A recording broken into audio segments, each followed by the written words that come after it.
Injil Matthew, pasal 5.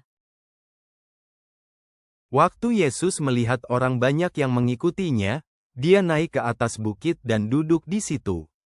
Murid-muridnya berkumpul di sekelilingnya, dan dia mulai mengajar mereka. Sungguh diberkati Allah orang yang menyadari bahwa dirinya memiliki kebutuhan rohani, karena merekalah yang akan menjadi warga kerajaan Allah. Sungguh diberkati Allah orang yang sekarang berduka cita, karena merekalah yang akan dihiburnya. Sungguh diberkati Allah orang yang rendah hati, karena merekalah yang akan mewarisi bumi yang dijanjikan Allah. Sungguh diberkati Allah orang yang giat melakukan perbuatan benar lebih daripada makan dan minum, karena merekalah yang akan dipuaskan oleh Allah. Sungguh diberkati Allah orang yang mengasihani orang lain, karena merekalah yang akan dikasihani oleh Allah. Sungguh diberkati Allah orang yang tulus hatinya, karena merekalah yang bisa selalu memandang Allah. Sungguh diberkati Allah orang yang selalu berusaha mendatangkan damai di antara sesamanya, karena merekalah yang akan disebut anak-anak Allah. Sungguh diberkati Allah orang yang dianiaya karena hidup benar, karena mereka sudah menjadi warga kerajaan Allah. Kamu juga sungguh diberkati Allah kalau kamu disakiti, dihina, dan difitnah karena mengikut aku. Bersukacita dan bergembiralah, karena berkat yang besar sudah tersedia bagimu di surga. Ingatlah bahwa nabi-nabi di masa lalu juga dianiaya seperti itu. Kamu ibarat garam di dunia ini, bila kamu memberi pengaruh yang baik. Garam memberi rasa bagi makanan, demikianlah pengaruh baik memberi dampak bagi dunia. Hendaklah kamu menjadi seperti garam. Kalau kamu tidak memberi pengaruh baik, kamu sama seperti garam yang kehilangan rasa asinnya. Garam seperti itu tidak berguna lagi dan hanya akan dibuang dan diinjak-injak orang. Kamu ibarat terang di dalam dunia yang gelap ini, bila baik cara hidupmu. Seperti kota yang terletak di atas bukit selalu terlihat dari jauh, demikianlah seharusnya cara hidupmu menjadi teladan baik yang terlihat bagi semua orang. Begitu juga, tidak ada orang yang menyalakan pelita lalu menutupnya dengan tempayan. Pelita selalu ditaruh di tempat yang tinggi supaya sinarnya menerangi semua orang di dalam rumah. Demikianlah hendaknya sinarmu menerangi orang lain. Artinya, lakukanlah perbuatan yang baik setiap saat, sehingga waktu orang lain melihat teladanmu, mereka memuliakan Bapamu yang di surga. Janganlah kamu berpikir bahwa aku datang untuk membatalkan hukum Taurat atau kitab para nabi. Aku datang bukan untuk membatalkannya, tetapi untuk menggenapi semua yang tertulis di dalamnya. Aku menegaskan kepadamu, selama masih ada langit dan bumi, tidak ada satupun yang akan dibatalkan dari hukum Taurat, biarpun hanya satu huruf atau satu titik. Semuanya akan terus berlaku dan setiap nubuatan yang ada di dalamnya pasti akan terjadi. Maka janganlah berpikir bahwa ada perintah dalam hukum itu yang tidak berguna. Orang yang melanggar salah satu perintah yang paling ringan sekalipun dan mengajar orang lain untuk melanggarnya juga, dia akan dianggap yang terkecil di dalam kerajaan Allah.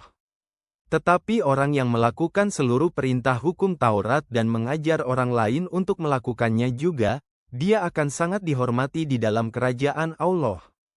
Jadi aku sungguh-sungguh berkata kepadamu, kalau hidupmu tidak lebih benar daripada para ahli Taurat dan kelompok Farisi, kamu sama sekali tidak bisa menjadi anggota kerajaan Allah.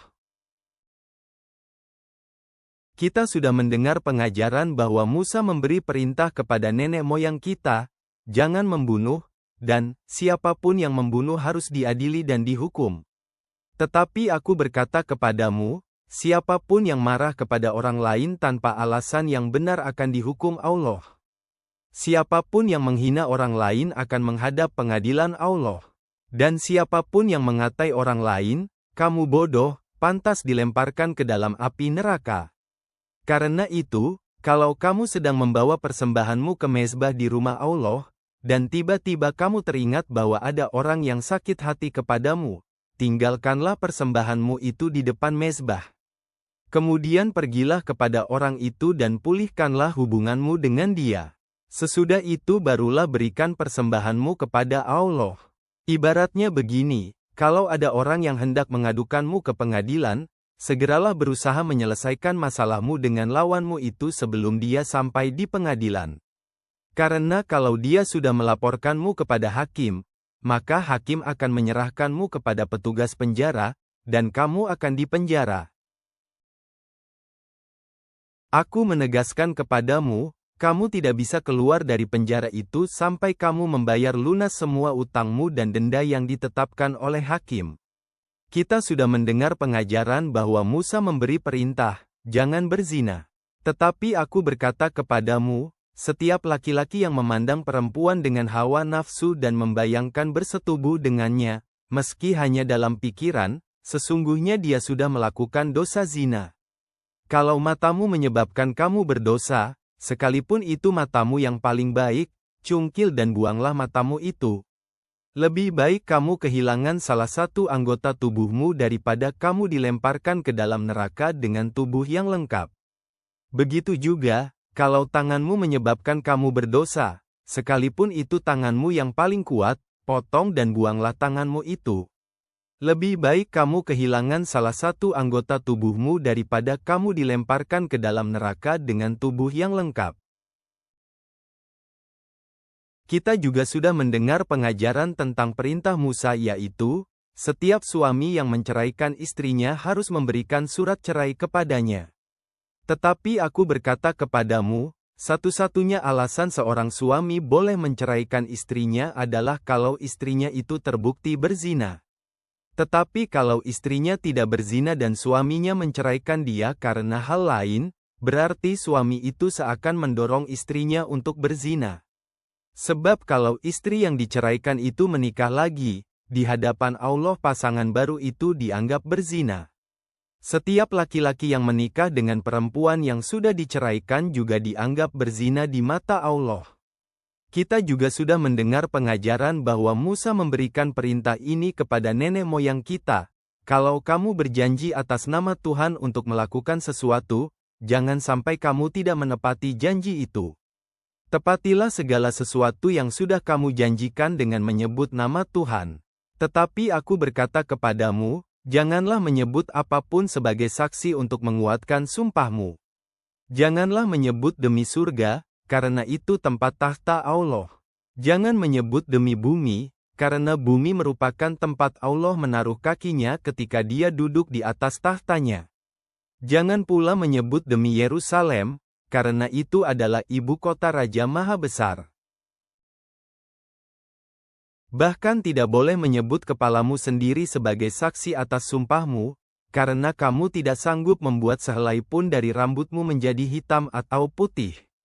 Jadi biarlah kamu hanya berkata, itu benar, kalau hal itu benar, atau, itu salah, kalau hal itu salah. Janganlah menambah apapun untuk menguatkan sumpah atau perjanjianmu, karena apapun yang kamu tambahkan berasal dari iblis. Kita sudah mendengar pengajaran tentang perintah Musa bahwa, siapapun yang mencederai mata atau gigi orang lain, maka sebagai hukumannya, mata atau gigi orang itu juga harus dicederai. Tetapi aku berkata kepadamu, janganlah melawan orang yang berbuat jahat kepadamu. Kalau seseorang menamparkan pipi kananmu, berikanlah juga pipi kirimu. Kalau seseorang mengadukan kamu ke pengadilan dan menuntut bajumu, berikanlah juga jubahmu kepadanya. Kalau seorang tentara memaksamu memikul barangnya sejauh 1 kilometer, bersedialah memikul barangnya itu sejauh 2 kilometer. Kalau seseorang meminta sesuatu kepadamu, berikanlah. Dan kalau seseorang mau meminjam sesuatu darimu, jangan menolaknya. Kita juga sudah mendengar pengajaran, kasihilah saudara-saudari kita sebangsa, tetapi kita boleh membenci bangsa lain yang memusuhi kita. Tetapi aku berkata kepadamu, kasihilah setiap orang yang memusuhimu. Berkatilah setiap orang yang mengutukmu. Berbuat baiklah kepada semua orang yang membencimu, dan berdoalah bagi setiap orang yang menghina serta menganiaya kamu. Karena bila kamu berbuat demikian, kamu sedang mengikuti teladan Bapamu yang di surga, sebab Dia baik kepada semua orang. Misalnya, Dia membuat matahari bersinar untuk orang baik maupun jahat. Dia juga menurunkan hujan bagi orang yang hidupnya benar maupun yang berlaku jahat. Kalau kamu hanya mengasihi teman yang mengasihimu, jangan harap Allah akan memberi upah kepadamu atas kasihmu itu, karena para penagih pajak dan orang-orang berdosa yang lain pun mengasihi orang yang mengasihi mereka. Dan kalau kamu hanya memberi salam kepada teman-temanmu saja, jangan berpikir Allah akan menganggap kamu lebih baik daripada orang lain, karena orang-orang yang tidak mengenal Allah pun memberi salam kepada teman-teman mereka. Hendaklah kamu mengasihi semua orang. Dengan demikian kamu akan menjadi sempurna, sama seperti Bapamu yang di surga adalah sempurna.